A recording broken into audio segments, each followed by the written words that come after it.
We always, Scott, love to have Derek in the kitchen, always kicking it up a notch, it seems. Yes, sir, we got to, especially now that fall's coming back into spring. So one of the... This is a great fall dish. Yeah, it absolutely is. And I think that pheasant represents the beginning of fall, especially because back home, that's when we would start hunting the birds. Right. So this is one of the reasons why we're cooking this today. So and really, before the turkey, this was the traditional Thanksgiving, yes, right? it was. This and lobster, actually. Yeah, funny enough. So what we have here, this is just a pheasant breast, lightly seasoned with kosher salt. I have a temp, so this is a medium hot cast iron pan. What you want to do is lay it away from you because that fat, if it's too hot, it'll come right back in your face. Obviously, season the other side of the breast, and then just let that do its thing. With this, you do not want to flip it. It's almost like duck breast. You just want to cook it on the skin so that way it stays nice and crispy. What I have here, so the dumplings that we're going to be having today, is actually a matzah ball. Okay. So I knew that the Jewish holiday was coming up, and everybody's done gnocchi. We all love gnocchi, but this actually has the same texture of gnocchi, but it has a lovely flavor from duck fat that I put into it, parsley, obviously the matzah meal, and we actually have some of these finished steaming right over here so you can see how they get nice and fluffy. Yeah. And then what we do is once they're done steaming, we add them into the stock from the bones from the pheasant, and then they plump up even more and just get nice and flavorful. Beautiful. Now, should people be afraid of cooking pheasant? Is it a different fowl to cook than other, chicken or? I would say the fear is that you can't be afraid to see a little pink inside the meat when you go eat it. Okay. So if you look at the different pieces, than chicken then. Very different than chicken. So if you look at the pieces I've cooked, there's actually a little pink left inside of it, and that's how you want it. You want it medium.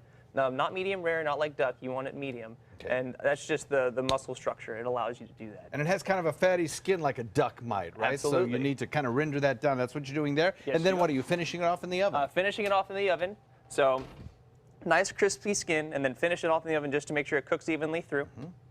And what temperature do you use, and how long do you give it, that sort of thing? I did it at 450 degrees for Hot oven. 8 minutes. Hot oven. Okay. Hot and fast. Okay. The most important thing with any protein is just the resting time. So this has been nice and rested, and you can actually look inside of here, and you can see where there's a little bit of pink left, which is what you want to see. But it's not like runny blood. No, sir. Right. So we'll cut into it, and I'll give you guys a nice bias cut so you can see. Beautiful. See how it's just, it's not. It's like you'd want to do a pork loin or something Exactly. like Like it's not medium pink. It's just just a little bit of color on the inside of that. So if we're keeping with tradition. My mouth is watering even One as we for the speak. host. Oh, I thank you very much. I won't say no to that. Yeah, yum. Yum, yum, yum, yum. And so the finished presentation, as you can see over here, Wow. is I forgot to mention the foil or the base for the plate is a mirepoix puree, traditional mirepoix, like I was saying, celery, carrot, onion. But you do it a little untraditionally. Well, this is the white version of it. So if you are a classical French chef and you're doing a white stock with like white veal bones, you would use white mirepoix. And I just thought, since obviously it's just such a beautiful color, but it has parsnips in it, which goes so well at the beginning of fall. So I just thought that that's what would taste much better with the pheasant. And so what we have here is this is sweat down leeks, celery root, and parsnips. And then we take that, puree it till it's silken smooth, add a little bit more butter in at the end, and that's it. Nice. So, nice dish. Delicious, too.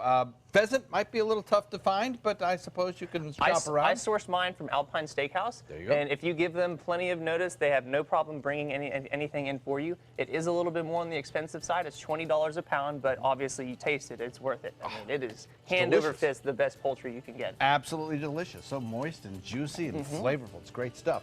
Recipes on our website, mysuncoast.com. Click on the dining link page, and everything will be there. Chef Derek, thanks so very much. Thank you, John. It's good to always have you in here. Yes, sir. Always do something a little different and neat and always tasty. Delicious.